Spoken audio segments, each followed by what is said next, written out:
One Peterman, proving he belongs more than ever. It's no longer a long shot to place your bets on the horse in lane 2.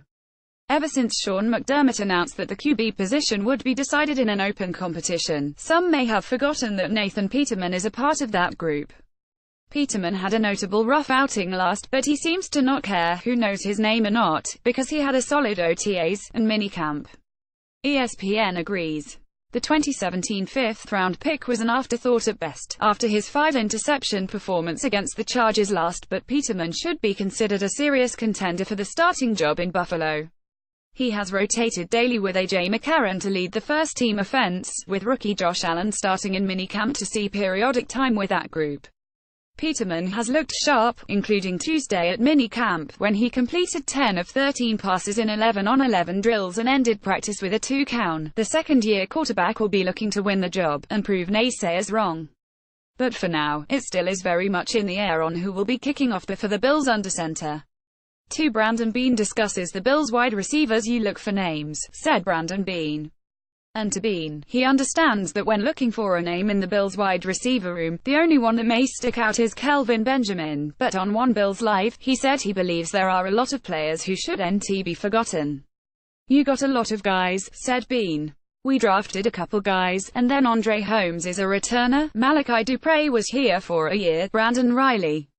There's so many guys in there and they all have different skill sets, they're all competing, it's a really good room.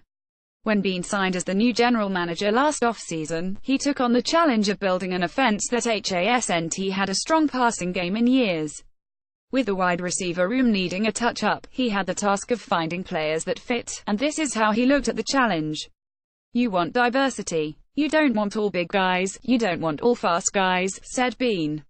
You want different things because this is a matchup league, and you want to give teams a variety of things that they have to game plan for.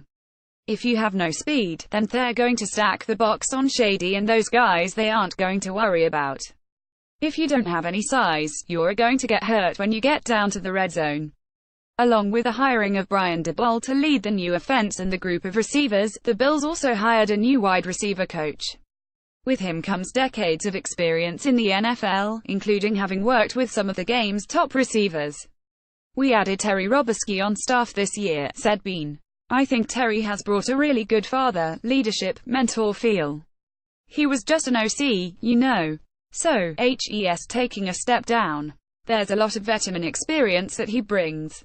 HE's been around. HE's coached Julio Jones and others that are talented receivers. 3. McDermott meets with WNY college coaches. It's not just a slogan, a word mark, or whatever else you may want to call it.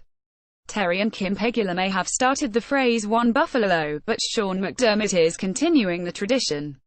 During this past week, McDermott invited coaches Reggie Witherspoon, Carlin Hartman, Brian Hodgson and Jamie Qualls to take in practice and talk for a little while.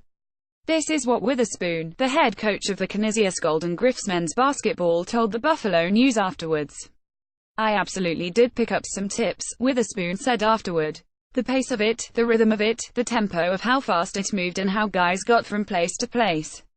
I want to get with Sean and find out how HE's able to get guys to retain information with getting them to move in and out so fast, Witherspoon said. The Buffalo Bulls assistant coaches, Hodgson and Qualls, were happy to talk with McDermott as well, but were surprised by how much attention the second-year head coach was paying to the two. Coach asked me, what did you guys do this year that caused you to have so much success? Hodgson wrote in a Twitter direct message. I started to respond and the guy starts taking notes. Meanwhile I'm thinking, I should be asking the questions here. Hartman, the former Grand Island High School star who is now an assistant at Oklahoma, had this to say while talking to the Buffalo News. As a coach myself, I respect what it is they're doing with the franchise. Getting guys that are going to be accountable and earn the playing time through practice, week in and week out. It's headed in the right direction. Social media post of the day: we caught up with at Buffalo Bills quarterback at Joe Shalenkub and at Jets quarterback Sam Darnold to discuss the role that golf has played in their lives. usopenpic.twitter.com/JimHayabsNo. US Open USGA at USopen Golf, June 17, 2018.